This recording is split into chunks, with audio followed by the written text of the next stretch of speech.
What's going on, everyone? Aaron here, Clean Cuts Lawn Care. So we finally did buy a pickup truck to use for our business. We bought a 2005 Chevy Silverado 1500. A little old, but the truck passed E-check before we got it. It starts every time. I did have to put 2 front tires on it, which sucked because the tread was great, but in the lines they were kind of dry rotted, so they were leaking and there was no fixing it. So I got 2 tires, and also the radiator fans kept coming on as soon as you started the truck. The air conditioning condenser was bad, so it was reading that the truck was hot when it wasn't and telling the fans to kick on when they didn't need to be. So replace that. Then 2 days after we bought the truck, the car began not wanting to start. Okay, it would not start. I would run it through the gears and then it would start. So I thought it was going to be the neutral safety switch. I replaced it because I had already checked all the fuses and relays. It wasn't the neutral safety switch. So it had to be the starter. It wasn't the fuel pump. So I had to go ahead and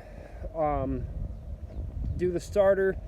I was told by my mechanic, oh, it's going to be a lot to do it, but we want to do it for you, but we got to take off the intake. It's the only way to do it.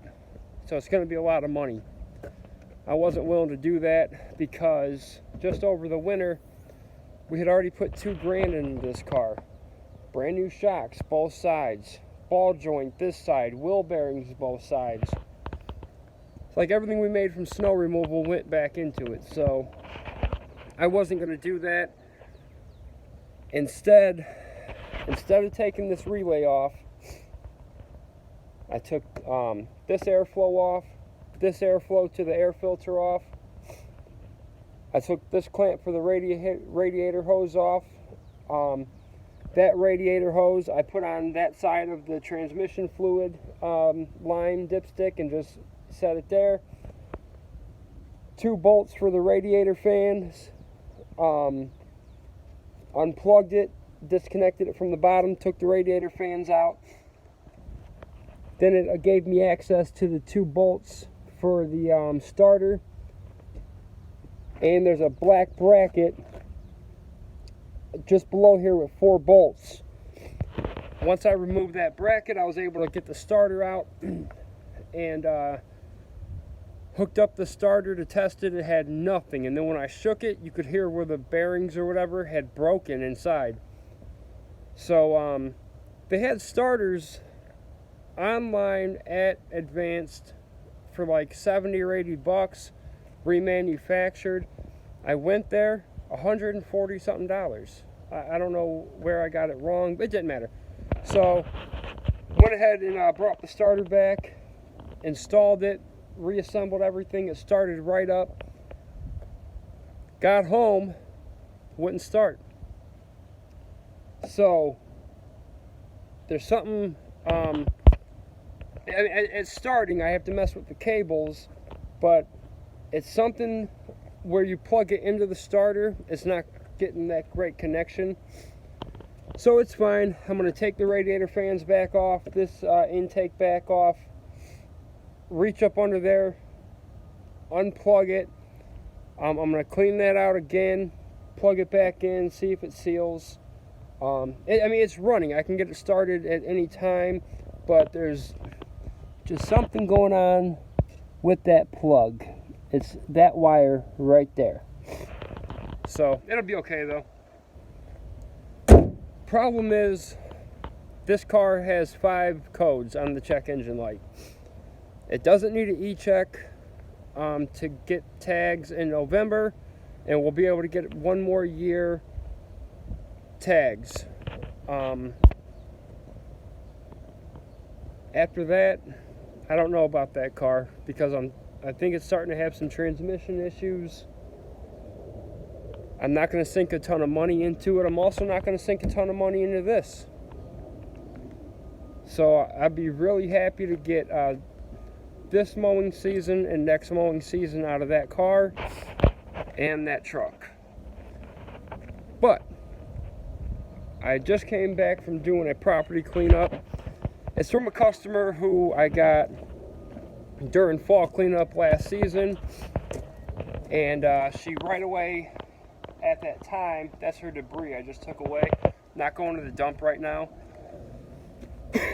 When she signed up for that fall cleanup, she also signed up for snow removal and lawn mowing. Lawn mowing being this year. So she called me yesterday. She wanted a property cleanup. I told her I could come today, give her the estimate, and if she wanted to do it, we would do it right away. Car started right up, which it's like hit and miss with that wire. So she says, come on in. I go in, and she said, how much do you think this is going to cost me? About $50. She has 4 huge oak trees in her backyard. All of them during the winter dropped a ton of branches. So be right back. All right, so yeah, she said, is this going to cost me about $50? And I said, well, no, it's not. She said, what, about 100? So I originally estimated the job to take in between 2.5 to 3 hours, and I originally was going to quote it at $300. Now, there's so many jobs out here. All right, understandably, I can't do $100 an hour mowing, but when it comes to these, you know, the cleanups and things like that, I want to make at least $100 an hour, and that's how we quote it. So I said I'll do $250. And I just wanted to make sure I got it done in 2.5 hours, which I did. So, you know, now she is older. I know she's on a fixed income, and I do take those kind of things into account. She's like 84 years old, which is why I lowered it to the $250.